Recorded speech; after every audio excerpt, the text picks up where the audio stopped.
Imaginem vocês que um aplicativo, ou mais especificamente um programa de computador que está sendo criado pela Microsoft, pode ressuscitar pessoas mortas. Não é claro daquele tipo de fazer com que elas levantem dos caixões e saiam andando por aí, mas sim criar os próprios perfis das pessoas e, através até de hologramas, fazer com que elas se apresentem até nós, falem com suas próprias vozes, esbocem os seus mesmos pensamentos e até mesmo acompanhem o seu antigo cotidiano. Eu sou Luiz Felício e esse bate-papo meio sinistro, na minha opinião, está apenas começando aqui com vocês no canal Fato Notícias. Bom, meus amigos, acontece que nesse ano de 2021 a Microsoft apresentou uma patente que pretende trazer os mortos de volta à vida com inteligência artificial, é isso mesmo, por meio de chatbots. Esse é mais um exemplo de uma tecnologia, segundo eles, inovadora, mas como eu acabei de dizer para vocês, no meu ponto de vista, bem sinistra. Porém, com sérias implicações morais, éticas e até mesmo de privacidade, esse papo começou a ser debatido. Entre esse tipo de invenção, ainda é possível mencionar a edição da genética de bebês, vejam só, hein? Máquinas que leem pensamentos e outras tecnologias que suscitam debates devido ao seu caráter controverso.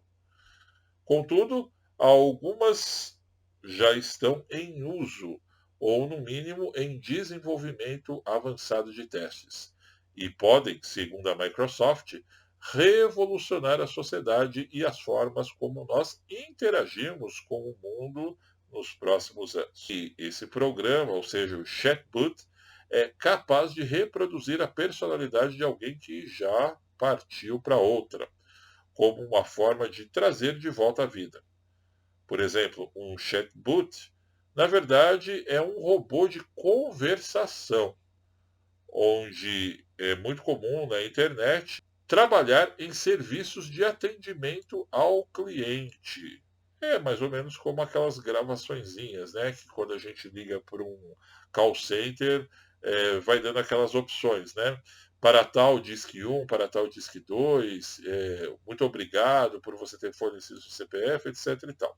Porém, segundo a Microsoft, esse robô seria uma inteligência artificial treinada para assimilar os traços da pessoa a partir de cartas, mensagens, gravações em vídeos e áudios e até mesmo fotos. Com esses recursos, o algoritmo acaba mapeando os diversos traços do indivíduo, assim como costumes, em questão e acaba gerando este tal robô com essas mesmas características. Assim, na visão deles, parentes e amigos poderiam conversar com este algoritmo, como forma de manter uma relação com alguém que já morreu. A documentação chega a especificar a capacidade de reproduzir traços físicos e também como da própria voz. Olha, pessoal, na minha opinião, eu continuo dizendo que é bem sinistro e, acima de tudo, complicado. Porque imagina você colocar esse tipo de programa ao alcance de pessoas que estão passando por problemas psicológicos, sobretudo pela perda de um ente querido muito recente. Simplesmente a pessoa vai se tornar dependente desse algoritmo e vai se entregar de cabeça a essa espécie de dependência que vai criar este programa aí que a Microsoft sugere. Eu ainda estava lendo em um site que lá nos Estados Unidos teve uma liminar de um determinado tribunal que suspendeu temporariamente o eventual lançamento do algoritmo, justamente visando a questão da saúde mental de algumas pessoas. Se, por um lado, pode ser interessante, mas por outro, como eu destacava ainda há pouco, pode ser totalmente ofensivo, isso caindo, sobretudo, ao poder, ao alcance de pessoas que não estão preparadas para lidar com isso. E a gente vai até um pouco mais além.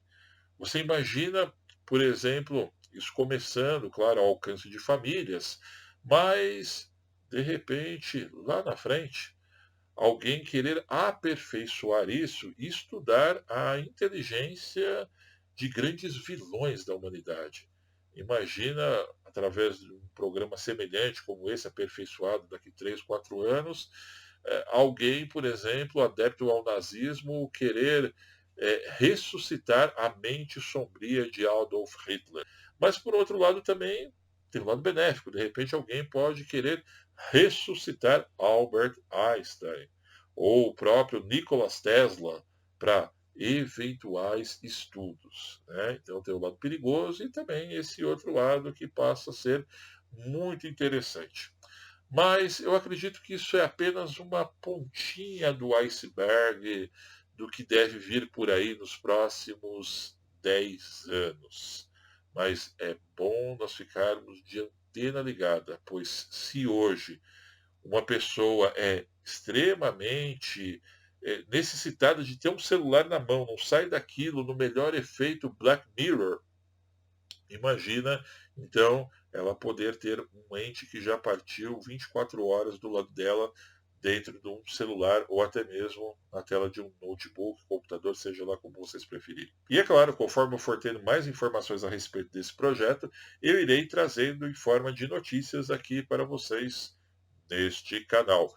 Enquanto isso, eu vou deixando a dica de outros vídeos para que vocês continuem ligados por aqui, bem também como o botão de inscritos. E me siga lá no Instagram através do @telamixfilmes. Eu só tenho a dizer que foi um grande prazer poder conversar com todos. Um grande abraço e até breve.